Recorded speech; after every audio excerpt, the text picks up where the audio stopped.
ಅಧಿಕಾರಿಗಳನ್ನ ಗುಲಾಮ ರೀತಿಯಲ್ಲಿ ನಡೆಸ್ಕೊಳ್ತಕ್ಕಂಥದ್ದು.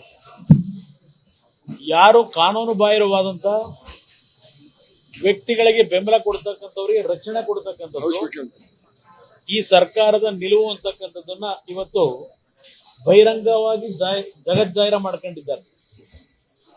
ಯಾವೊಂದು ಜ್ಞಾನವ್ಯಾಪಿ ಶಿವಲಿಂಗ ದೇವಸ್ಥಾನ ಅಂತಕ್ಕಂಥದ್ದು, ಅಲ್ಲಿಯ ಕೆಲವು ಹಿಂದೂಗಳ ಹೋರಾಟ, ಅದು ಮಸೀದಿಗೆ ಸೇರಿದಂಥದ್ದು ಅಂತಕ್ಕಂಥ ಇನ್ನೊಂದು ವರ್ಗದ ಹೋರಾಟ.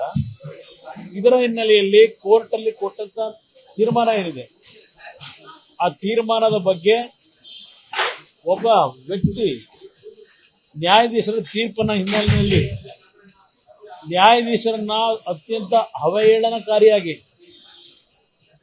ಯಾವೊಂದು ಕಂಟೆಂಪ್ಟ್ ಆಫ್ ಕೋರ್ಟು ಅದರಲ್ಲಿ ಅವ್ರ ಪದಬಳಕೆನಲ್ಲಾಗಿದೆ ಅಂತ ಒಂದು ಹೇಳಿಕೆಯ ಬಗ್ಗೆ ಏನು ಸೋಷಿಯಲ್ ಮೀಡಿಯಾದಲ್ಲಿ ಪೋಸ್ಟ್ ಮಾಡಿದ್ರು, ಆ ಒಂದು ವಿಷಯಕ್ಕೆ ಸಂಬಂಧಪಟ್ಟಾಗೆ ಪೊಲೀಸ್ ಸ್ಟೇಷನ್ ನಲ್ಲಿ ರಾಮನಗರದ ಒಬ್ಬರು ನಾಗರಿಕರು ಕಂಪ್ಲೇಂಟ್ ಕೊಡ್ತಾರೆ.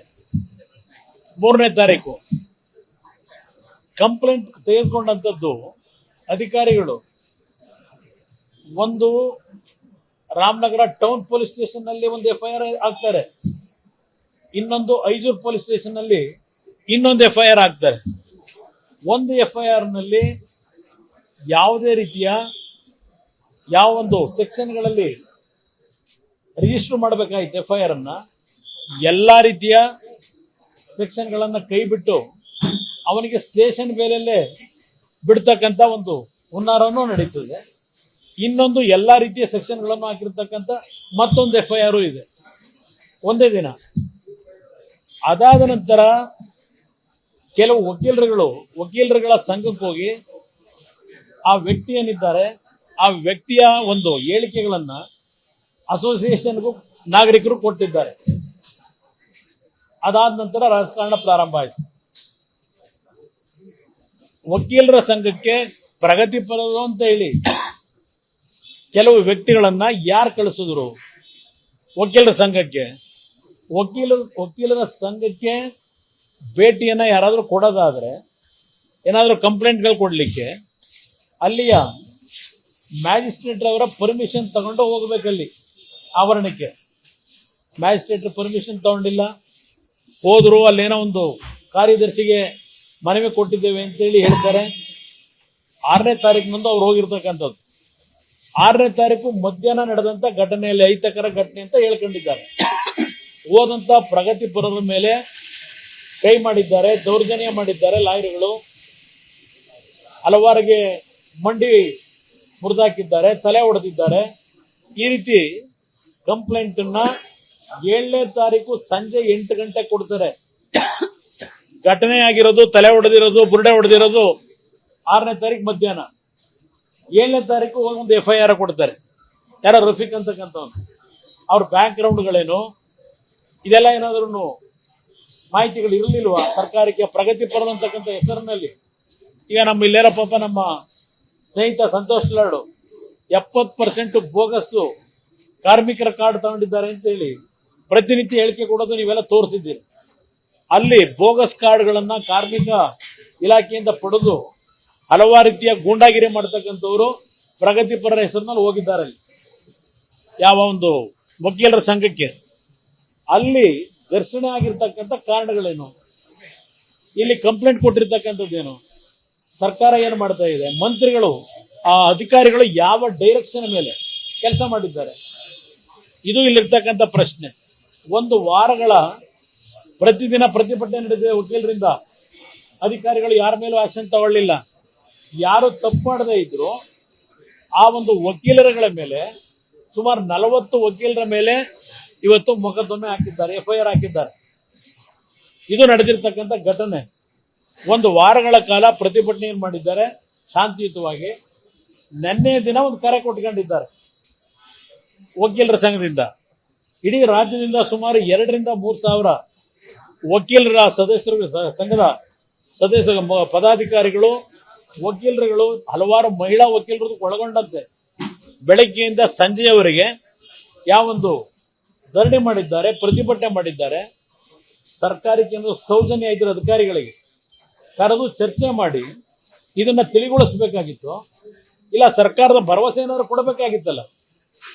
ಆ ಅಧಿಕಾರಿಗಳಿಗೆ ಇಲ್ಲಿಂದ ಫೋನ್ ಬರುತ್ತೆ, ಮೇಲಿನಿಂದ, ಆ ವಕೀಲರು ಎಷ್ಟು ದಿನ ಮಾಡ್ತಾ ಇದ್ದನ್ನೇ ನೋಡ್ತೀವಿ, ಅವ್ರನ್ನ ಎಂಟೈನ್ ಮಾಡಬೇಡಿ. ಇದನ್ನ ಯಾರು ಹೇಳ್ತಾರೆ? ಡೈರೆಕ್ಷನ್ ಕೊಟ್ಟವ್ರು ಯಾರು? ಪಾಪ ಅಧಿಕಾರಿಗಳು ಇಲ್ಲಿಂದ ಫೋನ್ ಅಂತಿದ್ದಂಗೆನೆ ಎದ್ದು ನಿಂತ್ಕೊಂಡು ಚೇರ್ ಮೇಲಿಂದ ನಮಸ್ಕಾರ ಮಾಡ್ತಾರೆ, ಸೆಲ್ಯೂಟ್ ಹೊಡಿತಾರೆ.